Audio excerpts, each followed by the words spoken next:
if Macron was smart, he would just reverse his stance on the retirement age, uh, revoke his bill, and let the French citizens have what they want, which is retirement at the age of 62.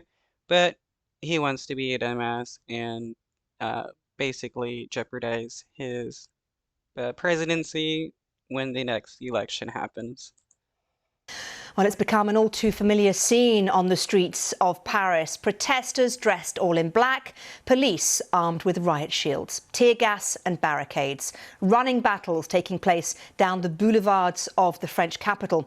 Well, it's happening again, and this time on May Day, a mostly peaceful demonstration against President Macron's controversial reforms of the pension system, marred once more by scenes of violence.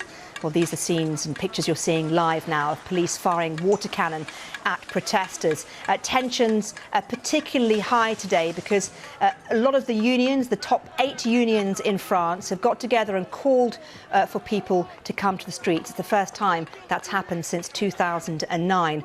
Also, of course, tensions are high because this is just 2 weeks since the French President Macron signed through the latest pension reforms, which mean that the retirement Not just signed, but he forced through a bill that the citizens didn't want, and their corrupt Supreme Court upheld the bill, claiming it was constitutionally legal by the French Constitution, and everybody else is just saying, nope, we're not having this. retirement age in France now goes up from 62 to 64. People in France are unhappy, and there is also some element of rancour and unhappiness, if you like, felt towards the French President Macron. A little earlier I spoke to our Europe correspondent Nick Beek, who gave me the very latest from Paris. What you can see behind me is the official route, the trade union organised march. The blue of one particular trade union making their way along this particular route. We're about halfway to the final point, but just here a few moments ago it descended in tear gas because the police clashed with some of the hardcore here, the so-called black bloc. And what we saw was various things being destroyed, bus shelters being broken, and the police on horseback had to come in at quite speed, and we saw these clashes. Already we've heard that about 30 people at least have been arrested. That figure's going up all the time. And so we do have this sort of two tales within one city, actually. So you've got the families on the official route, but also maybe hundreds of people who have already clashed with the police just an hour or so into this demonstration. And Nick, do we know which sections of the protesters were the ones that clashed with police? Do we have any more information? Yeah, it was the people who were dressed all in black, some of them covering their faces. They were right at the head of the march of the protest route, and so they filed off from one side to another into the different boulevards and streets of the capital here, while all the while mostly the families here were able to make their way through. I mean, this is something we see week in, week out in these protests over the past 4 months or so, but also in previous May days there has been clashes between the police. I think today there is the added fire, the added anger because of the pension reform that people have been on the streets protesting about for 4 months now, and this real anger at President Macron.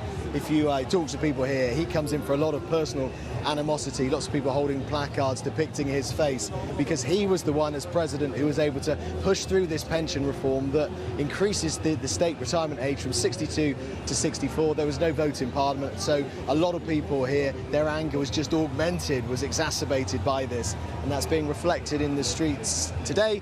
Not so much at this particular place, you can probably hear the drums and quite a sort of carnival atmosphere, but it really just changes like that, and the violence can be quite quick, intense. 5,000 police on the streets of Paris today, and we've seen a lot of them, and they are sort of marauding around, or I'm sure they wouldn't put it like that, but they are hanging back, waiting for hotspots, and then they do come in, as we know, the French police really quickly. Well, I spoke to Nick not so long ago. Let's cross live now once again to the streets of Paris and show you what exactly is happening. A little bit earlier on, that truck you see there was shooting water cannon at protesters, trying to get them to back off, to back away from the police. There's also a number of journalists as well milling around the area. It has to be said, there are also a lot of areas where people are extremely peaceful and protesting peacefully. This is just a few pockets of violence, but it has become very tense between police and protesters. I want to talk now to Nathalie Goulet, who is a member of the Senate of France and a member of the Commission of Foreign Affairs and Defence Forces. Nathalie, I'm so grateful to you for joining us. First of all, I know that protests happen a lot in France, but this to me feels like it really has come to a head, hasn't it? A lot of different forces and issues are coming together for this one day. Yeah, but you know, it's just in part of Paris. If you go left bank, there is absolutely nothing. Paris is not under fire. It's not the yellow jacket. It's something very different. No, but we have seen Molotov cocktails, apparently. I talked to someone who was there on the ground, being thrown at police. I mean... No, sure, but it's a part of Paris. It's not all over Paris. Yeah, and I mentioned earlier that there are pockets of Paris where there are peaceful protests. Exactly. But there are still... Very violent. Apparently 1 million people are protesting today, and they're obviously not happy about something. Ooh, 1 million people. That is a good number of civilians to be protesting. Yeah, of course, they're unhappy generally with the Macron policy and then with the last retired regulation, which has been voted by the parliament some weeks ago. And they are very much against this new regulation. So what do you think the answer is? Because it feels, doesn't it, to some people looking at this from the outside, that this has got to do with more than just politics. It's almost to do with the personality of Mr. Macron. Do you agree with that? Yeah, I'm sure. Yeah, because there is a lack of a dialogue between the president, the government, and the people. They felt that they are not understood, and it's created a lot of violence and unhappiness with the people. And then also the way that the regulation has been voted by the parliament is very unusual, because we didn't have a vote in Assemblée Nationale, we just have a vote in the Senate. And when the Supreme Court find it in accordance with the Constitution, which was a big surprise. So there is a lot of a problem now, and everything is boiling and boiling and boiling, and we are under the impression that that will never stop. What is it, do you think, that is making the difference now? Because many governments in past years have tried to push through pension reforms and haven't succeeded. What is it about this government that's made that difference? Is it the fact that they just don't seem to really care about what people think? Yeah, I think that there is a mistrust. There is a complete mistrust between the government, the president, and the people. It's why they don't vote. You know, abstention is very high. The level of abstention is tremendously high. And I think that the people don't trust the government.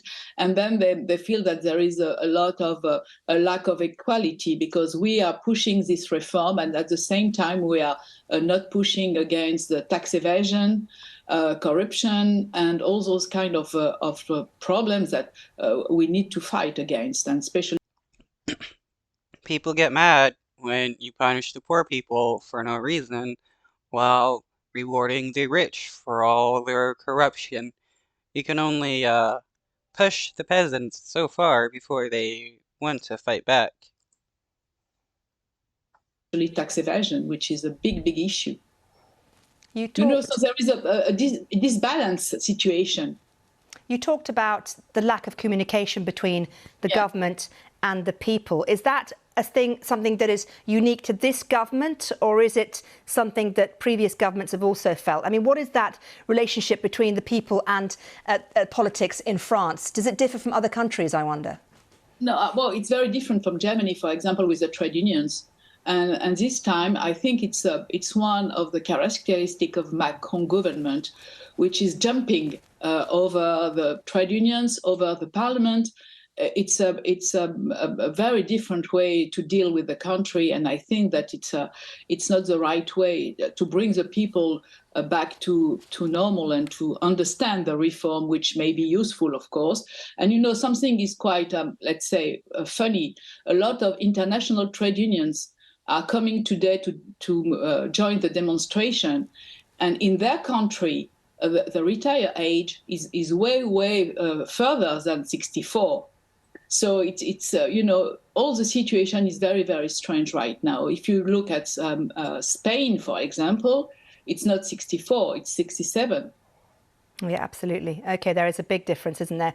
Well, Nathalie Goulet, it's been really good to talk to you, and I thank you for coming on to the BBC and talking to us today. Thank you, Doug. Thank you. Yeah. I just want to take you one last time to see what's happening in Paris. And Nathalie made an important point there, that not all of Paris is affected. These pictures you're seeing obviously are quite worrying. They show the tension within the city, but she did point out that actually there are large areas of the city which are completely peaceful when nothing is happening. And that is important to point out to any of you viewers watching us from a hotel room in Paris. Don't be worried. There are pockets of what's happening now, as you can see, but there are also vast areas of the city which are completely okay, and many protesters are very peaceful. The Labour Day protests have a huge history both in France and around the world. So just to reassure you there. These are, of course, live pictures. Oh, the police are also now... I think we'll stay with the pictures for a second, see what's happening. And there I was just reassuring you a second ago. But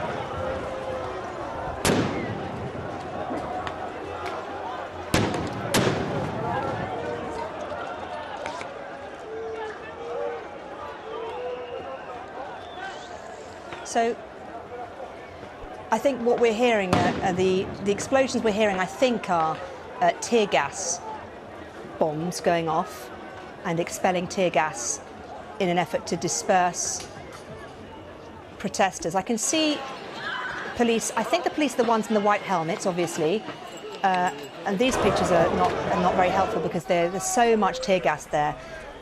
But the police are in the blue helmets here. We can see riot police with their shields in front of their faces, and also those in white helmets.